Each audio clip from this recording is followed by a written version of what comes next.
Elevated Grapes Podcast. Elevated Grapes Podcast. With your host, Sethi. Your host, Sethi. And Stylist Rashi Bindra. It's time to get started. Let's talk fashion, shall we?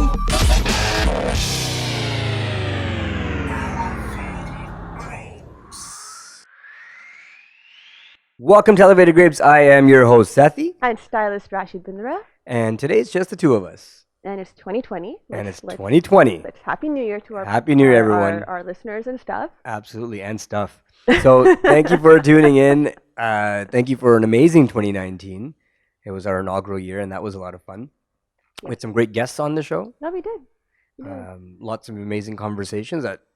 It's interesting the turn it took, the show, like in terms of talking about just starting off with men's fashion and going into a whole bunch of other topics: lifestyle, mental health, drive, branding, advertising, marketing, social media, PR, sort of all the different heavy topics when you're an entrepreneur slash lifestyle type of focus or business. So it was really nice to get some guests on here that touched on a lot of those and provided, really awesome insight. I mean, to be honest with you, I kind of saw that coming, but I did not want to let you know I saw it coming because you were... Yeah, because you're a mind reader. You see everything. No. Just because initially when we were, working on Elevated Grapes and we were thinking about how we wanted to do things, you were very, stubborn about, it's only going to be men's fashion. I'm like, Sure. So Rashi knows all. She knows all from before you know about it. No, that's not true. I just mean that I had a feeling the way our conversations were going and the type of topics that we would talk about just like between us, and and that kind of just became part of our podcast, right? So what do you see happening in 2020? I see a lot of things happening in 2020. Yeah, so why don't you share them with us? Because really, you know everything. I do not know everything. Stop saying that. So we want to thank all our guests. Let's talk about, before we get into our topic, our top three. What were your top three shows from 2019 that stuck out to you? Not because any one guest was better than the other, but just they hit home for you. Because all the guests were amazing in their own light. Like they're all very, very interesting conversations. So, but it just in terms of something that went to you, and this is gives me like the internal feels. That's very difficult, and you know that. Exactly. So pick three. Okay, my top one, which we all know, given my prof crush, is Umbreen. Yep. She was for me. I think I cried that night in happiness. I was so overwhelmed, and I was so excited, and I was so happy and that was one of the podcasts I heard over and over again. And we both know I don't hear our podcast that often because I hate how right, she doesn't listen to our own show. I'm very self-conscious about certain things, but that was one of the podcasts I heard over and over again, and even our sound bites, and even some days when I just was feeling off about things or I wanted to get certain things done, and I've been a bit quiet about that, which even you've been surprised, right? Surprised about surprisingly? Yes. My name is Rashi. I put sentences together. It's better than sounds of Rashi, okay? So maybe this year we're gonna focus on your sentences versus the sounds. Let's see how 2020 goes with us. There you go. So she was one of my top for sure. She's my top one. Yep. I would say Mr. Taizan. Yep. What I loved about our conversation with him was the way he spoke about why he does what he does and how he built it as a brand. Yes. It's not just being a style consultant. He does everything. And the way he approaches it and how he's firm about his values to approaching it is something that I think we should all have another listen to. I agree. The third one's a little difficult. We had so many amazing guests on our show. I would, and I loved everybody, but I think I would say Cassandra. Okay. I what I liked about the fact that because she's not from here, having her insight and how she grew her business and then how she sees things happening for her and how she and the way she and I would talk about how we feel about people in Toronto sometimes, right? That. Right. That was also a bit of a touching home sort of thing. We were able to relate to each other. Okay. So I think those were my top three. Really good ones. I mean, again, all of them were great, but I think it's just a matter of the ones that hit home for you, or that were relevant to you for whatever reason hit you In differently. in terms of guests, yes. In terms of topics, definitely the mental health one, which Yep. was a huge deal for me. Um, Still is sometimes when I go back to it as well. Um, the under the tree one, our first lifestyle one. Yep. I think that's when we start I touching. forgot about that one. I cannot forget about that one. I spoke about my eating disorder out there, Right. so that was, I think, one of the other Well, it hard seems ones. also a lot of our conversations have headed in that direction where it's about, not over stressing, but still trying to achieve your goals, right? Because even with Umbreen, I mean, although the conversation was different, it still went in that direction. It still had a lot of that. Um, Obviously, our couple of them where we had without the guests, Hmm. that topic just kept coming back in to the Yep. conversation, regardless of whatever the direction was, Hmm. because again, I guess it is so relevant. So I found those to be good for me. I really liked, yeah, Umbreen's was probably my top, just because it was so raw and real, and in the same light, because of the rawness and realness of it, I really liked the one we had with Paul, just because Paul's not in the industry, he's not a designer, he doesn't do this for a living, Hmm. but it was very interesting to get a a perspective from someone who's not in that industry, Yeah. and also still has a lot of input as to what's important when it comes to style. So that's on the style and fashion side, I found his to be Hmm. quite interesting of a conversation, because it came from a non-industry standpoint. It came Yeah. from a very real place, from his personal experiences. So I really like that one. And my third one I was going to say was our conversation around the mental health, even though there was no guest, but that I found to be good. The other one that really stuck out to me is the one we had with City Moguls, because again, Yeah. it was a very real conversation, as much as they're moguls in the industry, but the conversation was very real and very like we're just sitting with friends Yeah. and discussing. But we touched on so many things. Like there was, again, mental health was in there, lifestyle was in there, business and branding was in there.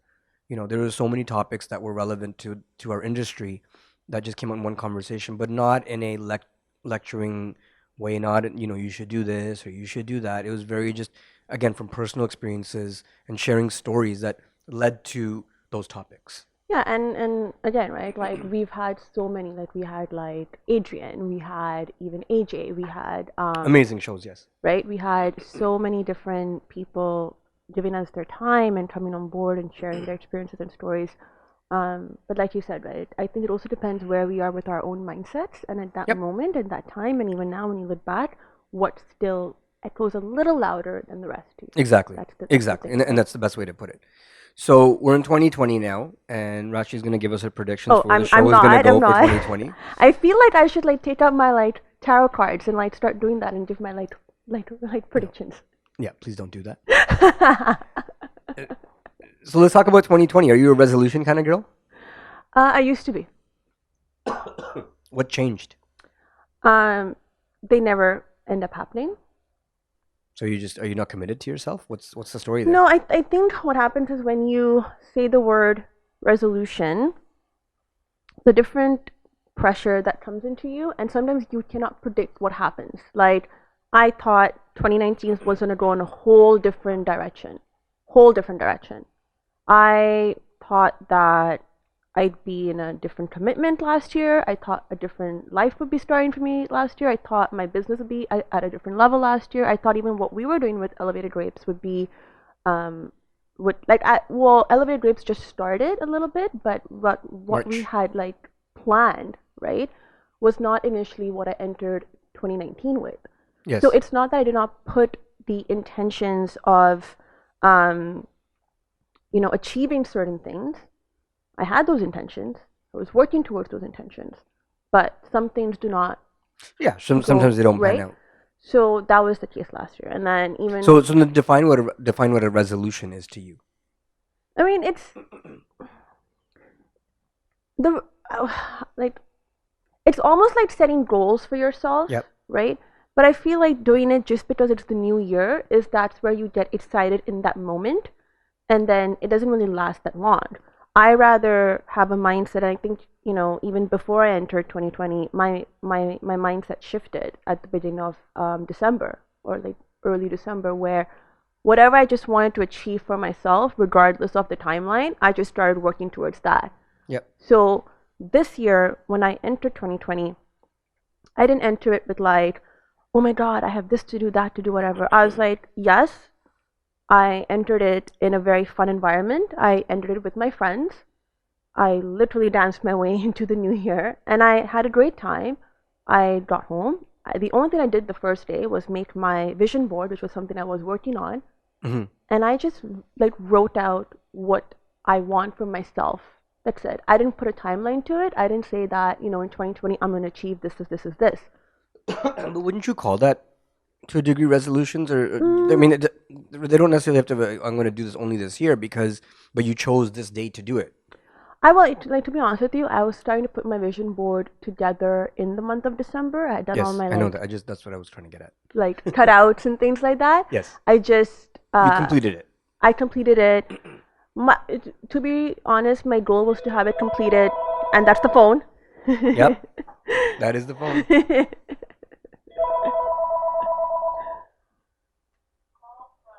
Yep. So we're all gonna know who's calling right now because the phone has voice command. No, but so my goal was to actually have it completed before the new year, but I was getting a lot of stuff done, and it just so happened, January 1st, I just put it on my wall, and that was really it. So for me, I don't see it as a resolution. I see that as the next maybe 6 months, 1 year, 2 years will take me. I don't know. Yeah, I'm not talking about timeframes to I've just completion. put What my I'm talking goal, about is that's just it. the timing of completing that. But that's not a resolution, though. Your vision board can happen any time during the year. So, but is there a reason that you chose for it to complete on the 1st of January? I had wanted to have it completed before. Right. Right. The only reason that it took me that long because I got tied up with like other things, and sometimes I'm only one person, so that's what happened. And I was like, you know what? I want to set the intention for myself this year to just So it's almost like a momentum. Like you're Yeah, setting momentum. exactly. That's all I did. I didn't, say every day I'm going to do this and every day I'm going to do that. I'm going to do this and I'm going to do. No, I still do what I've been doing last year. I just have a different mindset on how I want to achieve things. Like I'm taking a step back on certain things. I'm, reassessing how I manage things with certain people. I'm reassessing how I manage my expectations. But I'm doing that. I started doing that in December. So a lot of these are behaviors too. They're not necessarily things that you want to accomplish, but they're personal behaviors and it's things. personal growth, right? Yes. And for that, there's no resolution. Like I didn't want to enter this. Like I'm trying this year to not have a resolution and not be like, oh, because it's 2020, I'm gonna enter it like this and that. No, I'm like, you know what? Whatever happens, happens. Whatever flows, flows, and that's it. I'm being very carefree about that stuff. But you're planned. You're still. I mean, again, it's not specific to 2020, but you're still planned. Like you and I have had like off-air discussions about sort of plans for individual brands, plans for like the joint brand. Like those plans are still in place. That's it's not the a total strategy part, right? Yeah, exactly. It's not a total like whatever happens because No, but I meant like that in terms of like your resolution, your personal stuff. Like most people, when they have a resolution, it's like I'm gonna go to the gym, 5 times a week. I'm Yes. gonna like not drink alcohol in January. I'm going to like do jumping jacks every day. Like yeah. you know what I mean? Like on that level. Nav is doing jumping jacks right now. Oh, I did not see that. Oh my god. Yeah. But I meant like on that level, I didn't set those things for myself. That's what I'm being careful what about. my thought is on this. I just don't think that you have to wait for a new year to begin to do those things, right? Like why a lot of people I've talked to and their mentality is I can't wait for 2019 to end. I'm like, but that to me is such a weird mentality. Why if you want to make that change, do it tomorrow or do it today. Like why are we waiting for the month or the year or the day or you know what I mean? Like why is that the starting point of your new outlook? Like why doesn't that change today? Like why are you waiting for January 1st to go to the gym as an example? So Right. that's like a very common one. I'm going to start the gym. Everyone's that's when gym memberships are at a spike. I'm going to start the gym in January 1st. What's December 16th? Start tomorrow. Let's start today. Like why are we waiting? Right? If it's something that you want to do for yourself, it's really at the end of the day that change or what a resolution is to me is really just a change in mindset. And I don't really think that has to wait for a specific day, year, month. It should just be I want to do it, so I'm gonna go do it. And again, right? That's what happened to me last year. Was I think early December was I shifted my mindset, Right. and I was like, so like really, and that made a huge difference even entering the year, because I stopped saying, oh, I want this year to end. Because by saying that, I realized what I was doing was I was having this mindset where I didn't appreciate what I went through in like Yes. 2019. And by not appreciating that, if if I could not appreciate the love and the lessons that I got in 2019, how will I have a great year in 2020? And successes. Right? You can't. Successes, no matter how big or small, they're successes. We So you have to count. Yeah, we had wins, we had losses. That's part of life. Yes. So in December, when I switched my mindset, I stopped saying, "Oh, I want this year to end." Yeah, okay, unless I'm really drained out and stressed. We all have those Sure. moments.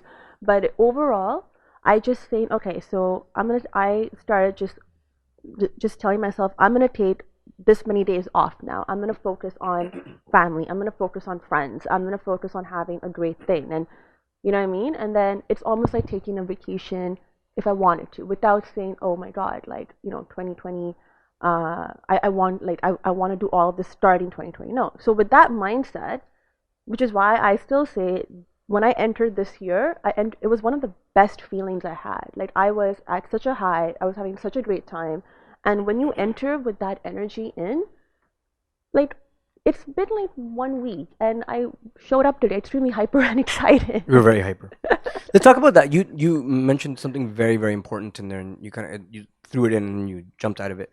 But you talked about goals to spend time with family, with friends, yourself, and these other activities. A lot of us who are exploring, whether it's passion projects or an entrepreneur, or spending your time doing things that are of interest to you, burnout's a real thing.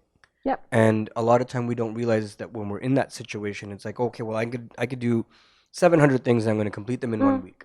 And then yes, you maybe can, but even though you've probably accomplished something, for some reason you come up feeling like shit at the end. And I think that happened to both of us at some points during the course of the year. So so talk to me about that specific mentality or that behavioral change, and what sparked that and why that's so important to you now. Because we've talked about it a few times, and it's I'm seeing it more and more for you at the forefront of the way you're attacking your goals and your day. So what was that major trigger? What was the thought process behind why that's so important for you? Well, honestly, like I had a breakdown. Like that's why I started talking about mental health. That's why I started talking about my anxiety and my depression challenges. And when that happened, I was slowly the darkness that I went through in November. And I'm very thankful. I don't know, whatever inner strength in me, I came out of it. And I had a couple of conversations with some people, and the one thing I realized, whatever started the domino effect of everything, it was that trigger could have been anything last year, anything. But if that's happening, that means there's so much pent up hurt, anger, resentment, burnout, all of those things, that at some point we're human and we are going to collapse. And that's what happened to me. And then once I realized that, I told myself that, I'm in this state. It was hard for me to accept myself being in that state, because I'm so used to being there for everybody versus now having people be there for me.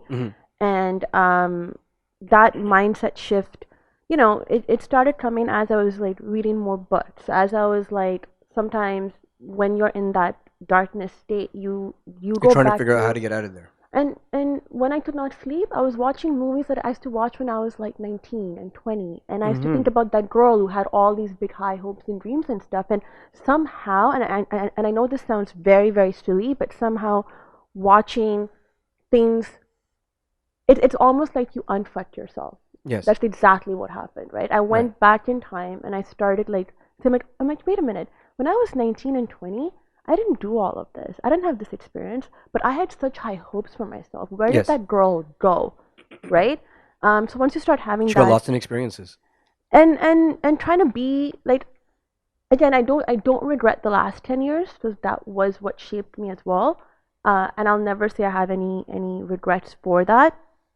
But I think the biggest lesson became that once I started to understand what broke me, I started to rebuild it slowly. And then that's when I started having those conversations where, like, December 23rd was my last shoot, and I know I had a few people offering me, can we do like, one more shoot? And I said no.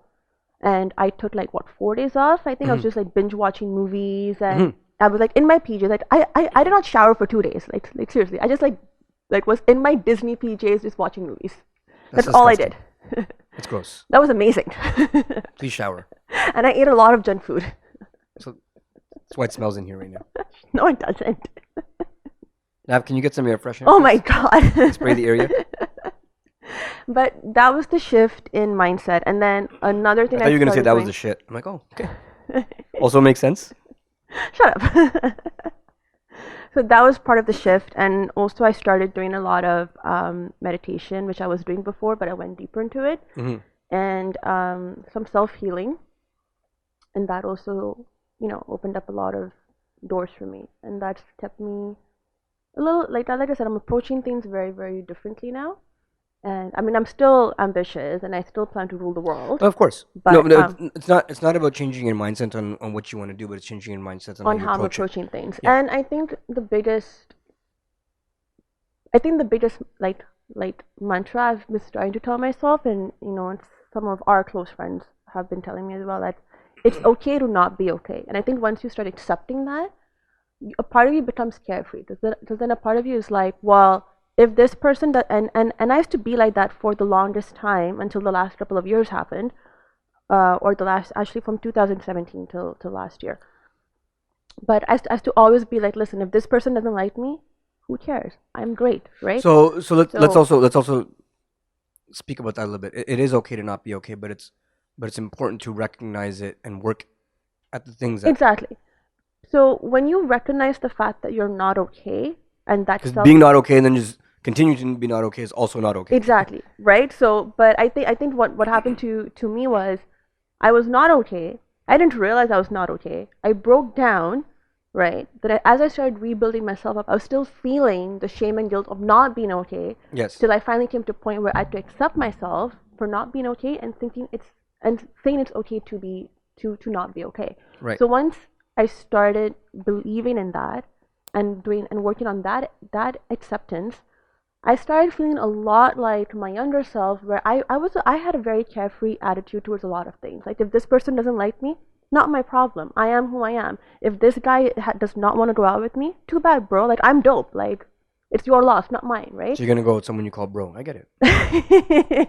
You know what I mean by that? I don't. But I'm just pointing out the things that you're saying. Did you stop confusing our audience? I'm pretty sure you're doing that well on your own. I'm just here to point out things. Help guide them a little bit. Yeah. But clarify, if you will.